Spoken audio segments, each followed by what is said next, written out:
이 선거법과 관련해서 또 소송의 문제가 계속 이어지는 이런 현실에서 이 절차적인 것들, 이거 굉장히 중요하게 생각하고 있습니다. 지난번에 그 선관위에서 말씀하기는 연회 회의록들을 다 제출하라고, 그래서 그 결의 과정에 혹시라도 문제가 있는지 미리 좀 걸러보고, 뭐 선거를 치러놓고 선거가 원천적으로 무효가 되는 그런 원인들이 된다면 크게 문제가 되지 않을까. 그래서 그거는 제가 지난번 그 전명구 감독회장 선거 무효를 하면서 서울 남연의 문제가 됐던 거예요. 네네. 이건 선거권의 문제였습니다. 그렇죠.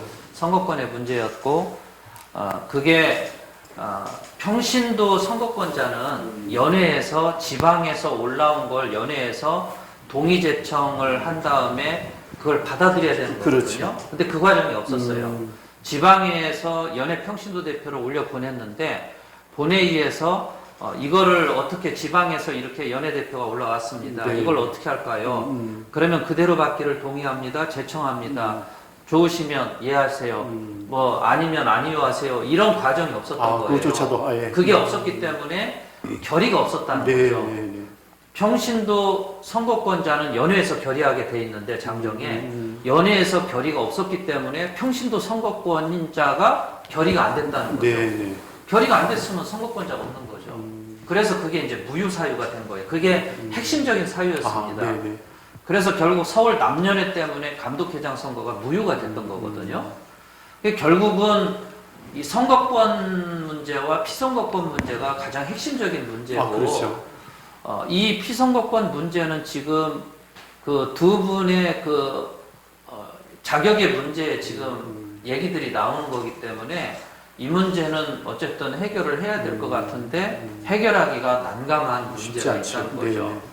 근데 보통 선거 무효가 될 때는 이건 중대한 하자가 돼야 됩니다. 우리가 볼 때 뭐 선거권 몇 명, 몇십 명, 그런 정도는 뭐 100명이라 하더라도 1등과 2등의 표 차이가 뭐 200표다. 많이 날 경우는 뭐 그러면 선거의 결과에 영향을 끼치지 못하면 무효가 안 돼요. 우리가 볼 때는 어떻게 이런 게 무효가 안 되냐 이렇게 얘기를 하는데, 그러나 일단 선거법이나 이런 법을 법원에서 판단하는 걸 보면 선거의 결과에 영향을 끼칠 때 그때 선거 무효가 되는 거예요.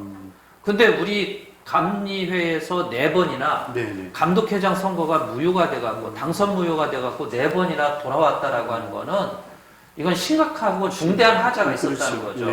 근데 그 책임을 누가 져야 되느냐? 선관위가 져야 되는 거죠, 당연히. 그러니까 선관위가 지금 남은 2달의 기간을 그냥 보내면 안 된다라고 생각을 합니다.